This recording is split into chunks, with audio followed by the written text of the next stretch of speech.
What is up, guys, and welcome back to Electrics Moto. Today we are going to be kind of going over this Eride 2.0 and discussing the Rfloxa suspension that we just put on it.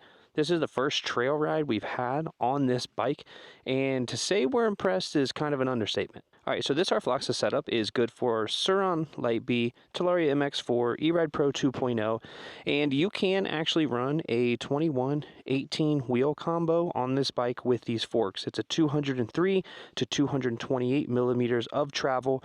You have your compression, all your dampening, everything on top and on the bottom, and then the Rfloxa shock is back here. You can buy them in a bundle package, or you could just buy one or the other.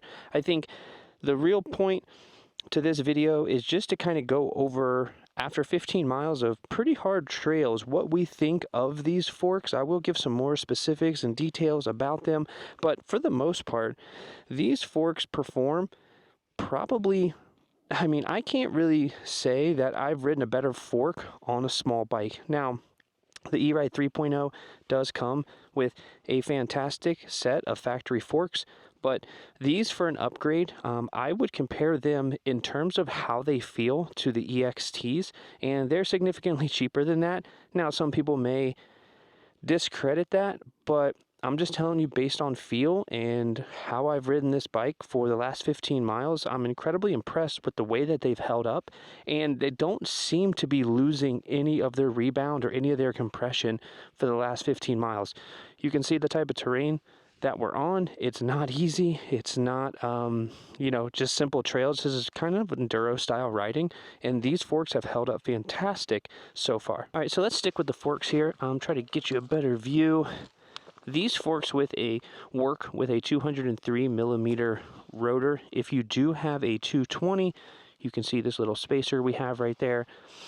It is a 17 millimeter spacer that just pushes that brake caliper back a little bit and allows it to fit, because this is a 220 millimeter rotor. So it has a 37 millimeter sanction diameter. So these are a beefier style fork.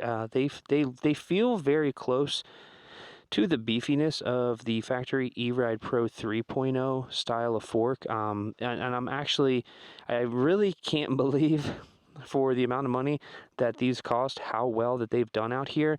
The plushness of this fork and spring or shock is pretty freaking incredible. This is definitely what we would consider on the budget end of suspension, just in terms of how much other people pay. You know, your EXTs would be like your premier style suspension or premier type of suspension, but this is holding up as well and feels as good. Now, I'm not saying it is as good. I'm sure that there's a whole lot of discrepancies between the two products, but what I can say is, after riding both of them and putting this thing to the test, these Rfloxas, and I don't know if I'm saying that right, and I don't really care, have done fantastically well out here on this enduro style terrain. So the 53 RV shock here, we do have a 550 pound spring in there, and it honestly doesn't feel like it's too much. It is all T6 forged aluminum, both for the shock and the fork, so you're definitely getting a quality product. Now, the thing about these forks and the shock is, a lot of the forks and shocks that you can get for these bikes all come out of the same place in Taiwan or China. And I'm not saying each fork is the same or each shock is the same, but what I'm saying is you get pretty much a similar product across all the different brands. Some of them just have greater attention to detail. Now, a couple of things I will say on this. The install for this was a huge pain in the butt. And the reason for that is the bearing kit that you get with these, when you install them, they come with a bunch of pieces that you don't need. And the stem lock that comes for this triple clamp is terrible. So we pounded that thing out and put a Warp 9 stem lock. I would recommend you do the same, just from a safety perspective. But they go together fairly easy once you figure it out. But the bearing kit just comes with a lot of extra pieces that you don't need. So if you guys have problems installing these, reach out to us, give us a call. We can walk you through a step by step, just to make your life a little bit easier. A few other things on our 2.0. In my latest video, we talked about the 3.0 and the things we do to every bike once we get it. This one has had a different approach taken. The pegs that we have on there are Amazon pegs. They just came from Alibaba. We just wanted to try them out. They're taking a beating. They're holding up really well. So something that we may offer for really, really cheap on our site at some point, but right now we're just really testing them. Gut seat cover, we'll put the link for that in the description. If you ride a bike and you ride without a gut seat cover, you're doing yourself a massive disservice. So I would put one on, makes your life a ton better. This does not have drop pegs on it like the rest of our bikes do. That's on the list. We just haven't gotten to it yet. And then the Warp 9 bar mount, stem lock, and we have not even changed the bars on this yet. So we've really been riding this bike. This bike has about 450 miles on it, and we've just been riding the heck out of it. And I think that's part of the testing phase as well, just to see what this can hold up to. Stock motor, stock battery, stock controller. We did put some ODI grips and some Tusk bar ends on here. These Tusk bar ends are absolutely life-saving. It's just because you're going to drop your bike, it's going to hit the ground, and you're going to ruin your grips. So why don't you just ruin your grips right away and save the end of your bars? So it's something, a little thing that we do on all of our bikes as well that I would recommend that you do on yours too.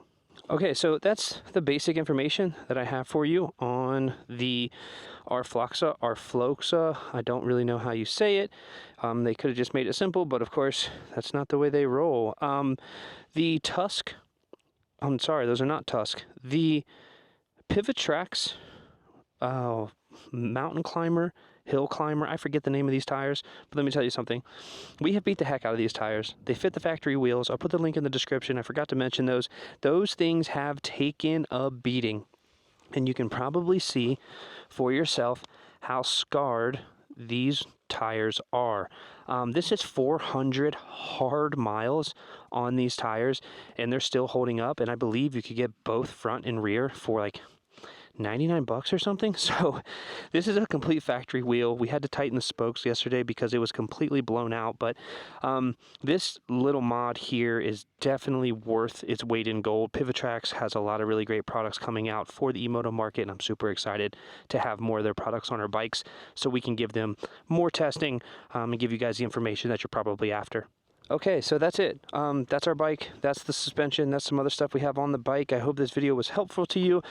I mean, we got some snow out here in southern Arizona yesterday. You could probably see up on those mountain peaks, and we have been ripping for 15 miles. We probably got another 15 miles before we got to get back. So we're going to try to make it as far up there as we can, and we're going to enjoy our Saturday afternoon. Please leave some questions, or leave your questions, comments, anything that you have. There will be a discount code for everything you see on this bike in the description, so you can save yourself some money. If this is a product you're after, I can say up until this point, this suspension is holding up fantastic, and it is far cheaper than the premium suspension, but it has the premium suspension feel, which is something that we're very stoked about. So we appreciate you guys watching, and we will see you next week.